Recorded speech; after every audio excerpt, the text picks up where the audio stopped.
Goodness gracious, it is worse than some of you all. All right, guys.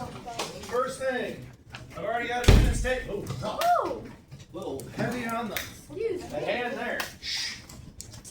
I need you all to look up, first thing, Google machine. Unless you already know what it means, what is a feedback loop? There might be more than one type. Go ahead. Feedback loop. There we go.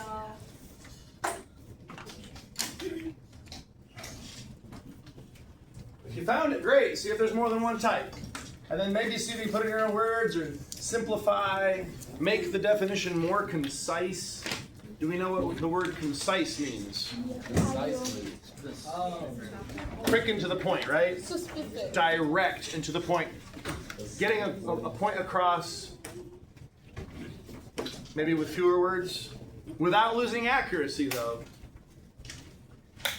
Do you ever think somebody might have tried to simplify something too much and it's no longer accurate?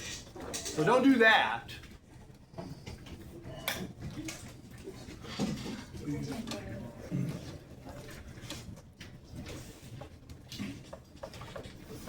Why?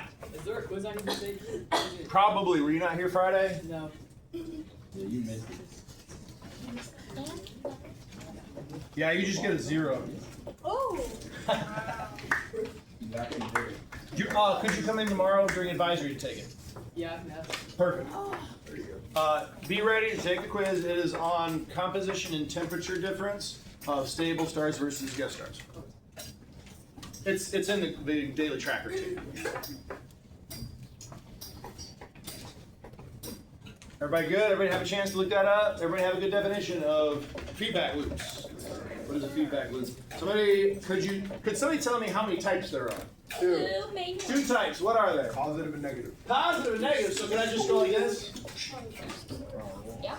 Instead of having dashes, I just put positive and negative. Okay, cool. Can somebody tell me what a positive feedback loop is? Go. It like amplifies, like.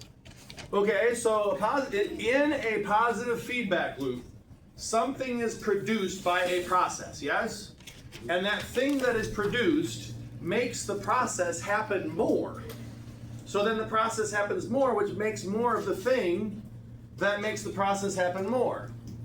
Positive feedback loop. So the output or the product of a process amplifies or increases, makes more intense, whatever word you want to use, the process.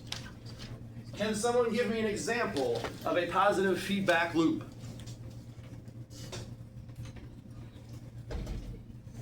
An example of a positive feedback loop. If you can't think of one, Google it.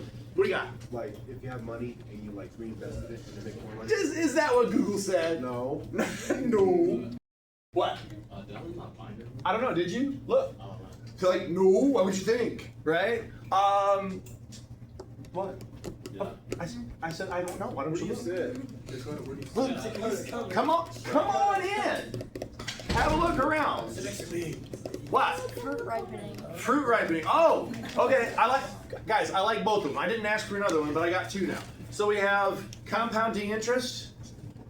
Does that work in finance? Compounding interest. How many of y'all know what compounding interest is in finance? Got 1. Okay. How many of y'all know how the fruit ripening is an example of positive feedback loop? How many of y'all know? Okay. So what's it got to do with chemicals, right? So as fruit ripens, it actually releases a chemical that causes faster fruit ripening. Guys, how many of y'all like bananas? Okay, really good example, bananas, of this phenomena. If you keep your bananas tightly together, especially if you keep them in a bag together, the gas that is released as the fruit ripens will cause the fruit to ripen faster. If you want your bananas to last more than a couple of days without turning brown, what should you do? Take them out of the bag, and maybe even separate them, yes. How many of you have ever seen one of those banana holders?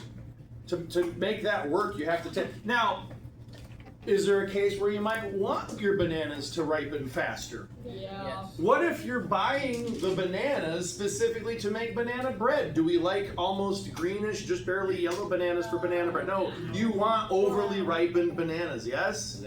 Yes. So you might keep those in the bag for a day or two, get them ripened up, you're good to go. Compounding, so that's a great example. That's the first time I've heard that today of a positive feedback loop. Compounding interest. You said you understood how it worked. I'm pointing at you.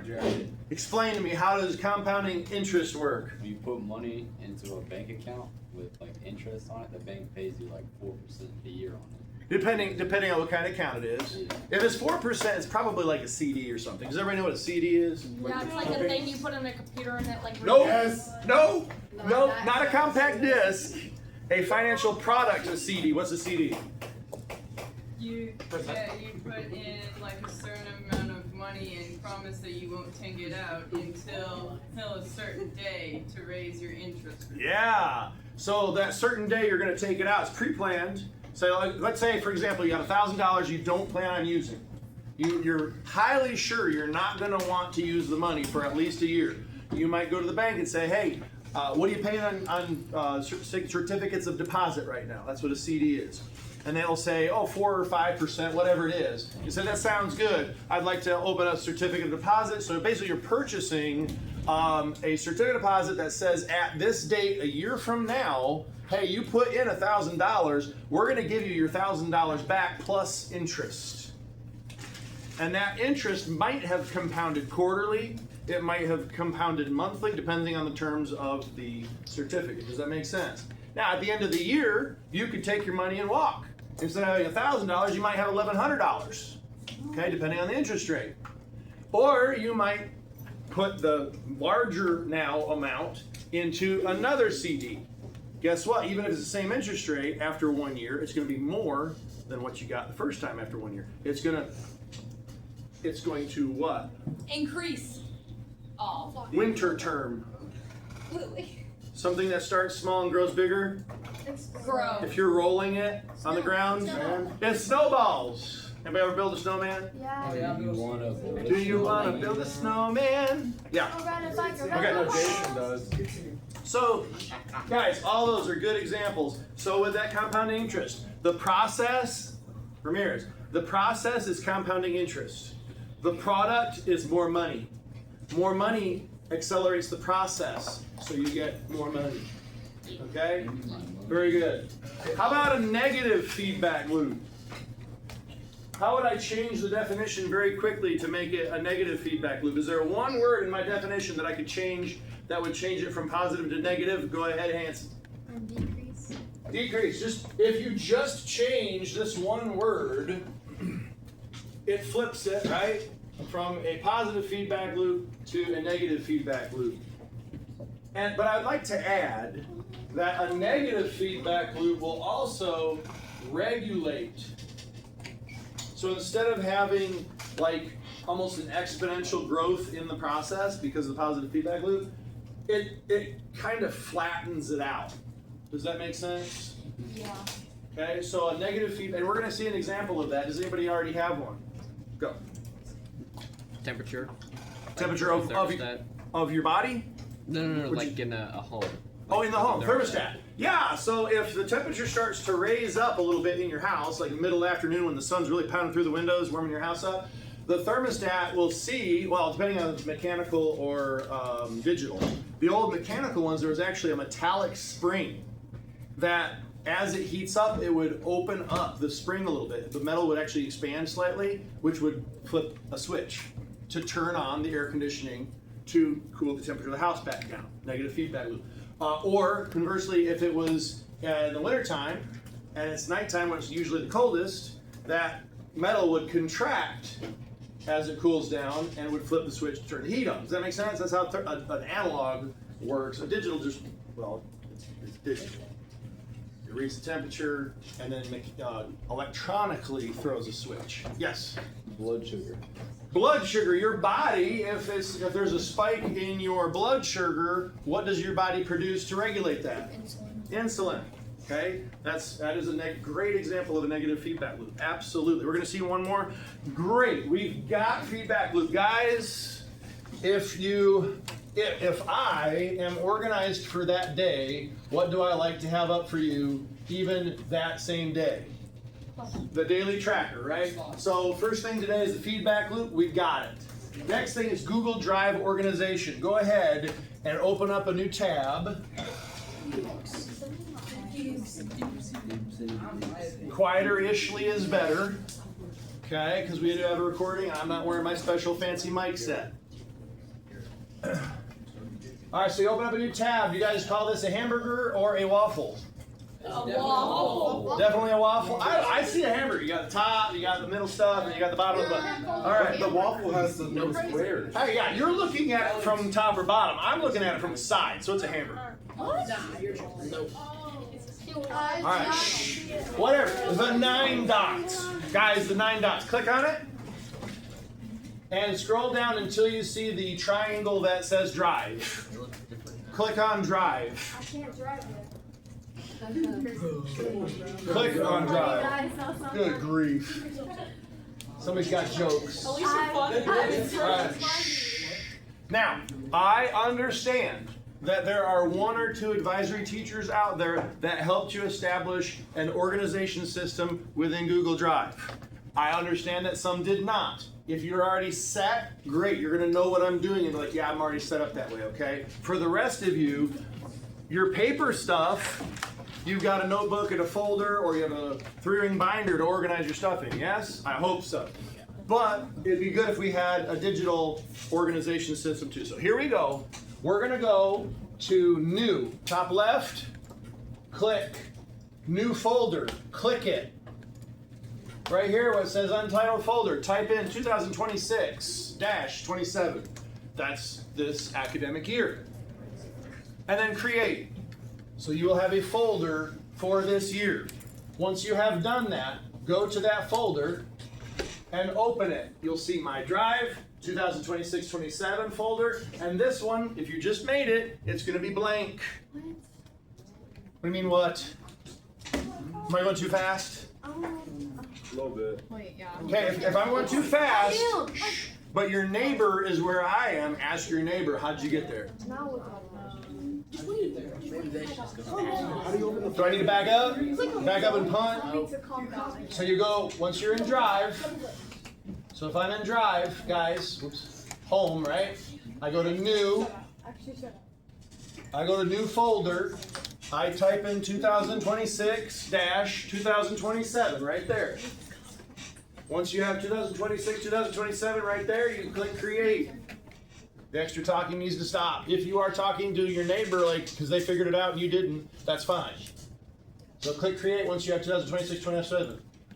Then, you're gonna go in there, okay? I'm gonna go in there. Yours will have nothing there. You're going to put your cursor in the middle of that nothingness, and you're gonna right click. This will pop up. If you can't do it, some of your computers are set up that where at the bottom of your mouse pad, use 2 fingers at the same time, go boop, and you'll get this. Try it a couple times if you need to. Did you get it? Got it. Okay, so that's the equivalent of right click for you. All right, here we go. Now you're gonna go to new folder. In here, you're gonna type in Unit 1, colon, Unit 1, or you can title it however you want, but it's Unit 1, Stars in the Big Bang. Inside the folder. Unit 1, oh gosh, I skipped a step. Back up. New folder is gonna be physics, guys, physics. My apologies. Physics. Don't let it screw you up. Two separate folders. Hold on, I'm gonna walk you through it. Less talking, more listening from you. So you're gonna type in physics, you're gonna hit create. Then I want you to create a similar folder for each of your classes. English, math, social studies, culinary, whatever you've got that you think you'll have digital resources that you might want to organize. So you should have probably, I don't know, 4, 5, 6 Certainly not 7, maybe. We do things like weightlifting too. Guys, if you don't think there's a chance in heck that you're going to have digital resources for weightlifting, then you probably don't need to make a folder for weightlifting. Is that fair? Yeah. What if we got a tracker PRs? I don't know. But then you might want one. Hey, you might want one. Good thinking, Alex, man. If you're in culinary, you might want one to put recipes or whatever it is. Xavier, bro, we gotta make recipes. Yeah. All right. Give you a moment.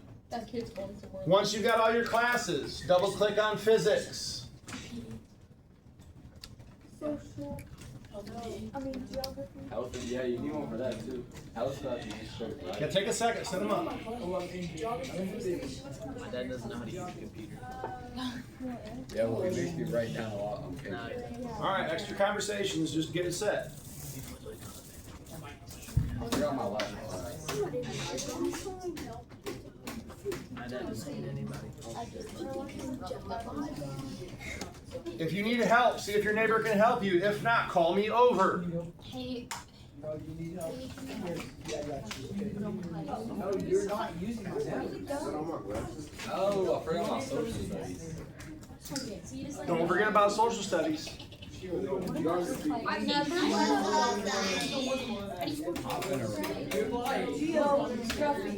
Grace, does your dad actually know how to use a computer? Yeah, he does. Yeah, he uses the old like textbooks, right? He ain't gonna do anything new because he's gonna retire in like 4 years. We'll get there. Really? Why would he do so? Like 49.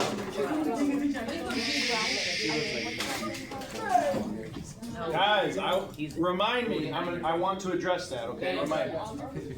Are we good? All right, guys. If you're still typing in classes, just do that later.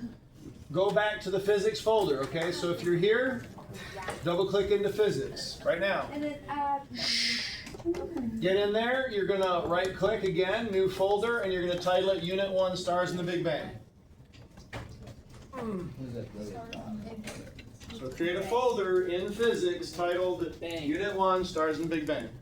Big Bang Theory? You can put the word theory at the end if you want. I just kind of kept it short. That's a show on Netflix. It's an entertaining show. The God. All right, is everybody there? almost. Yes, sir. Raise your hand if you're still working to get this. So you got 1 or 2, okay. Put on your glasses.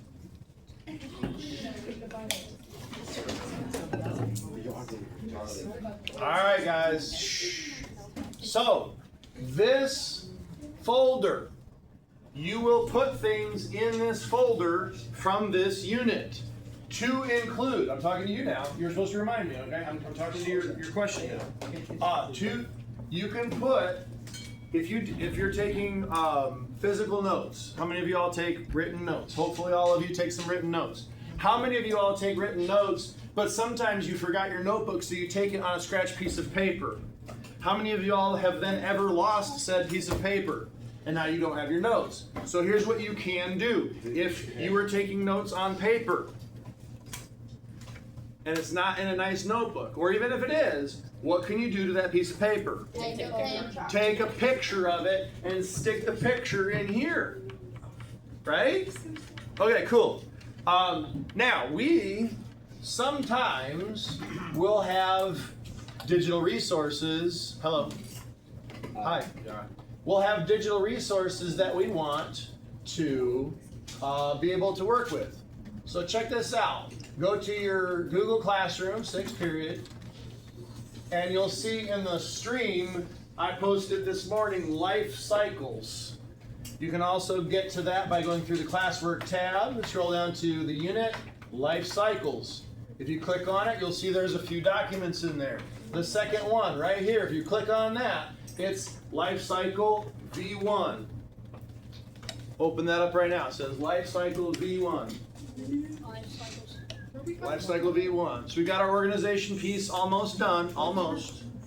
Now I'm going to show you some cool tips and tricks with Google Docs too. Some of you might not have seen before. All right, everybody there? Raise your hand if you're not there.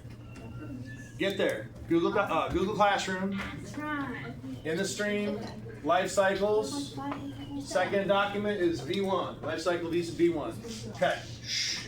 Everybody's there now, yes? Yes. Fantastic. Slowpoke's there now? You there now? Okay. All right. Guys, if we're going to read this today, at least part of it, if you're reading along and you're wanting to understand something and use it as a resource later, what might you want to be able to do with a document? If you want to be able to put it in the drive, I'm going to show you how to do that properly. What else might you want to do with it? You don't need to take a picture. It's a digital document. Okay, yeah, I'm going to show you where to save it. What might you want to do to it? You might want to edit it. Can you edit this document? No. It is locked down. Shush. Hold on. I can read your minds. Okay. I have this shared to you, but it's view only. In order to be able to edit it, you would have to make a copy. But wait, I'm going to show you exactly how to do it. All right. Don't get ahead of me too much, okay? You're going to go here, File, Make a Copy. Stop. Don't click this yet. How many of you already did it? Nobody? Oh, good. Okay. So now you've got this, and it says, hey, it's a copy of the document. Great. Mine says this, whatever here. Yours probably says Drive. Yeah. Okay. I want you to click there. This is where you go to tell it where to put it. Okay? So I'm going to look, and I'm going to say, well, I could put it there. It's thinking for some reason. Why were you thinking? You already had it in the right spot. Okay. Shh. So I want to put it in Unit 1, Stars in the Big Bang. So I'm going to go right here. I'm going to hit Select, Make a Copy. Now, double check your copy. You should be able to edit it. Double check you can edit it. Can you edit it? Yep. Fantastic. Now hold on. Shh. Hush. All right. Now we're going to go back to our drive. Okay. Go into Unit 1, and you should see it there. It is saved there for you. Wow. For this unit, anything that you modify and you want to save it, that's where you're going to tell it to be saved. Okay. Got it? Okay. Yeah. So that's nice and organized. Now, back to our document. Where is it? Where are you? Where are you? There it is. All right. Shh. Guys, we're ready to start the actual lesson. That was a whole lot of admin stuff. Are you all ready? This is a reading lesson. But when I say a reading lesson, what do I mean? Because it might be different from what you think. Okay, I'm going to go back to the slideshow just for a second. It says, each class we're going to make it to part 2 or maybe part 3. We are reading for, it's not a race. We're not trying to get to the point where we're done so we can say we're done. We're going to get to understanding. Does that make sense? There's a difference. If you're already starting to read it and not listening to me, then you're wrong. Okay? We're going to read. I'm going to model a little bit of behavior for you first, all right? So reading for understanding means you've got the document open. You might highlight some things. You might take additional notes. That could be on paper or that could be right in the document. And you will probably have some questions. Those questions can be asked in the moment if it seems appropriate, or you might hold them till the end. Okay. Now, back to the document. We're going to get started. Copy. Make sure we're in a copy, because I don't even want to mess up my original, right? I'm demonstrating things. Here we go. Part 1. Equilibrium means a balance of forces. Stars exist because there is a balance of forces. The first force is gravity, which pushes the hydrogen gas particles that make up the star inward. What is wrong already? I placed some emphasis on a certain word. The N word. Does gravity push? Guys, is gravity a force? Yeah. Force of gravity, right? what is a force? A blank or a blank? A force is a blank or a blank. What are the blanks? A push or a pull. Guys, a force is either a push or a pull. Sometimes a force could be one or the other, okay? Gravity cannot be one or the other. It is only one. Which is it? Push. A pull. So why does it say gravity pushes? No. It's probably because whoever edited this was an English major or something and not a science major. I didn't create this. So as we read through these, I actually like leaving the problems in. I could totally, like by the end of this year, I could have found most of the problems and edited them out. Yes, I'm leaving them in for next year. Because when we come across them, you have, when you're reading things, guys, when you're really reading things for understanding, you are comparing constantly what you're reading to what you already knew, are you not? You should be constantly comparing what you're reading and balancing that with what you know, so that you can say, no, that's wrong. Gravity doesn't push, gravity pulls. So right now, in your document, you're gonna change the word pushes to pulls. All right, so gravity pulls hydrogen gas particles that make up the star inward. Continuing on reading, you don't need to be talking. You don't need to be talking. This creates a lot of particles pushed together in the center of the star. Wait, it said pushed again. Should I change that? No. Yes. You're not sure because I'm doing that thing with my face where I'm like, I'm gonna get you. I'm gonna get you. So no, don't do it yet. Don't change that yet. We're gonna get to it. So together, so the star. The matter will heat up and the particles will start to move faster. The model below shows this cause-effect chain. This is supposed to sum up that paragraph. Do you guys see that? This is supposed to be a shortened version of this paragraph. So let's read this. Gravity pushing in causes particles being pushed together. Guys, you're going to see this several times. It's supposed to be, it should be pulling in because gravity is a pulling force. Yes? I'm going to show you something. So you don't have to change it 10,000 times, okay? Is everybody ready to have their mind blown if you've never seen this before? I want you to do Control F. You guys done Control F before? How many of y'all have never used Control F before? Okay. How many of you have used Control F before and you think that you know what I'm about to tell you? Okay. I think I might be even pushing you guys further. Check this out. Right where it says, I'm going to look for gravity push. I'm not going to type gravity pushing. I'm going to say gravity push.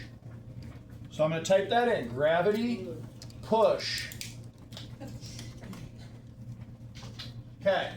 So 2 of 10. There's 10 places in this document where they erroneously say that gravity is pushing. You follow along? Okay, now check this out. Instead of fixing each one at a time, I go to these 3 dots.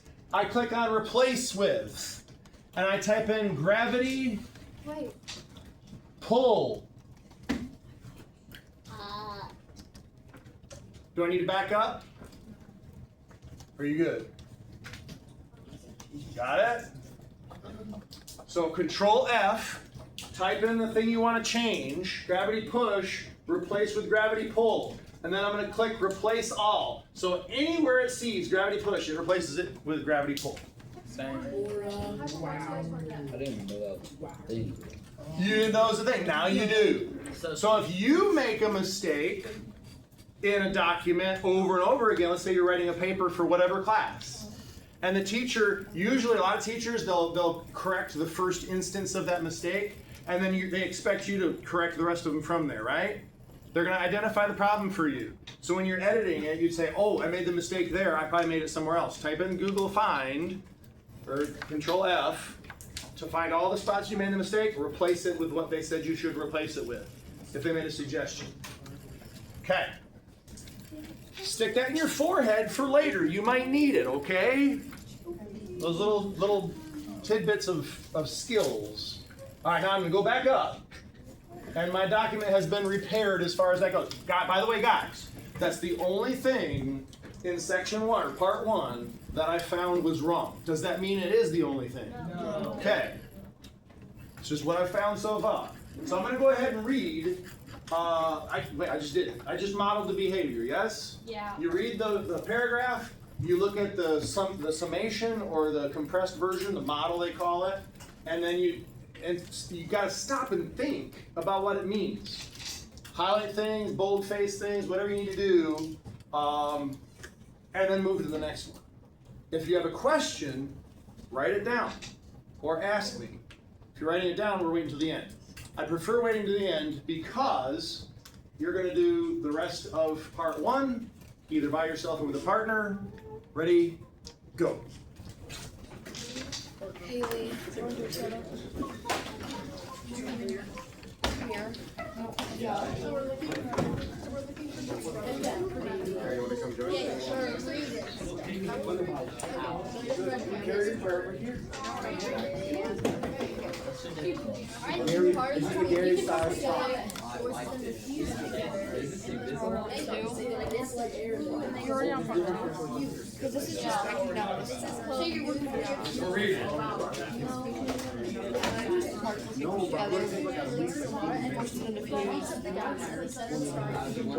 Hot gas takes up more volume than cold gas.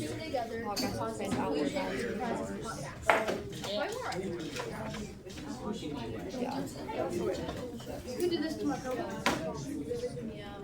If you know anything else, I'll read it. So open it back up so you can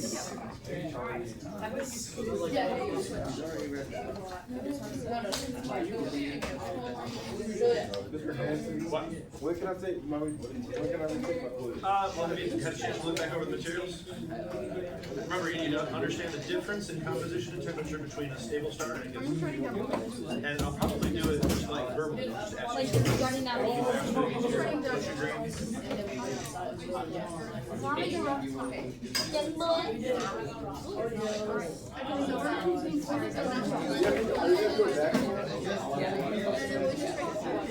yeah, I don't start it next year. They used to.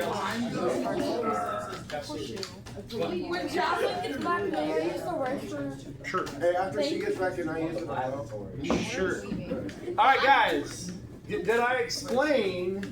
Because I got all excited in a hurry. Did I explain why we say gravity pulls in, but then, hold on, doesn't it say right here, particles being pushed together? Yes. Did I explain why you'd leave that alone? No. No. All right, so let me explain. Gravity is pulling in, so you might think that that should say the particles are being pulled together because they're being pulled by gravity, yes? How can that be correct then? Because I don't want to change that word pushed. Yes? Because when like the particles have gravity, so they like and well, like there's gotta be like a point of like more gravity, and they get attracted to that point. Okay. Well, gravity is pulling though. You might be on the right track. What do you think? Like, if gravity pulls in stuff, will have to go the opposite way. Well, it's going to go in the direction they're being pulled for sure. All right, so guys, this is one of those perspective things. Gravity, when you're talking about gravity, you're thinking of from the center of gravity, things are being pulled. If we're talking about the particles, we're looking from their perspective. Okay? Now, I'm going to reintroduce you to something you've probably already seen. Guys, turn around, face me real quick. If you weren't finished reading, that's okay. Have you seen this before? F equals ma. No. Force equals mass times acceleration. Yeah. Newton's second law, written mathematically. You ever seen that? Yeah. No. Okay. It means that you take the mass of an object times its acceleration, you'll know how much force is behind it, right? Okay. With weight, that's mass of an object times the acceleration due to gravity. The particles of the sun are being pulled by gravity, yes. At what rate of acceleration? You'd have a value for that, okay? That value multiplied by the mass of the particles gives you the weight. If I step on the scale in the morning, what is it telling about me? How much I weigh. And weight is a force, look. You see how the W for weight is in the same place as the force? Isn't weight a force? Gravity is a force. What kind of force is gravity? A pushing or pulling? Pulling. Pulling. What kind of force is weight? Pushing. Weight is a pushing. I'm being pushed. My weight is pushing me down. So that's why it's accurate. Yes, gravity is pulling on the particles at a certain rate of acceleration times their mass gives them a weight, which is a pushing force. So the particles are being pushed by their weight together. Does that make sense? Yeah. Okay, I hope so. If not, it's okay. Hopefully it'll come to us. We're going to revisit this later in the year too. All right. Hopefully that answers the things. Are we done reading though? Pretty much. Remember, we're only doing part 1. Oh, I just We caught a couple people reading all the way to part 3. Yeah, that was amazing. All right. Hey, we got 3 minutes. I'm going to talk to you. As you're putting things away, do it quietly. I'm going to talk at you, okay? So how many of you have ever been on a hot air balloon? A couple of you? All right, cool. What, guys, shh. The mic's picking everybody up, right? Not just me. Guys, what makes a hot air balloon lift off? Go. Hot air. Hot air. What about the hot air? Heat rises. Heat rises. Why? So the heated air in the balloon compared to the cooler air outside the balloon, what is different? It's expanding, so it becomes Bigger. it becomes less dense. It's not going to get bigger because it can escape out the bottom, right? So the air inside the balloon, you're not even involved at all. So shut your mouth or pay attention. Okay, so the air inside the balloon becomes less dense than the air around it, which makes it B word. What's the B word? Buoyant. Buoyant. And things that are buoyant do what? They float. A hot air balloon floats on the air because it is less dense, just as a ship will float on the water because it's less dense. So that outward expanding gas, the star is becoming less dense. If the star is becoming less dense, that means there's less pressure to help with the process of fusion. If there's less fusion taking place, it gets cooler and it does what? It starts to come back and become less dense. Guys, if you ask the Google machine, do normal stars like ours pulse? They'll say no. Ask it again. More clearly, like, are you sure? Because it'll be like, oh, actually, yeah, you're correct. You wouldn't be able to see it unless you had really sensitive instrumentation, but there is a heartbeat to even stable stars. It's very faint, but they'll actually go through a cycle where they'll start to get a little bigger, and then it self-regulates through that negative feedback loop. If it expanded a little bit, became less dense, less fusion, it'll come back together. Does that make sense? Yeah. Pretty cool. I think we're out of time. guys, I might play tonight. Was that action packed enough for you? Noel, you know you were playing at the home school